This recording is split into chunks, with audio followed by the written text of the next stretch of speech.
Oke, jadi kalau untuk kelima roles yang tadi sudah Kakak jelaskan, ya kan, kita bisa lihat lagi nih, apa sih bagian atau posisi yang kita ingin tekuni dan apa posisi yang kita pengen fokusin, kayak gitu.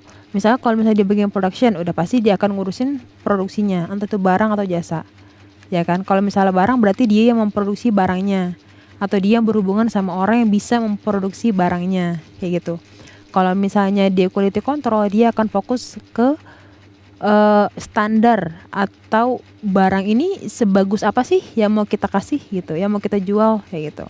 Sedangkan kalau R&D ini dia sebenarnya bagian pengembangan, development. Dia bisa masuk ke marketing, dia bisa masuk ke production, atau dia masuk ke HRD.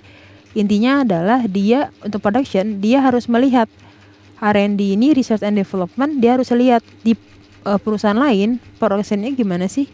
Jangan-jangan kalau misalnya dia produksi makanan, jangan-jangan dia sudah pakai peralatan masak yang lebih canggih misalnya gitu.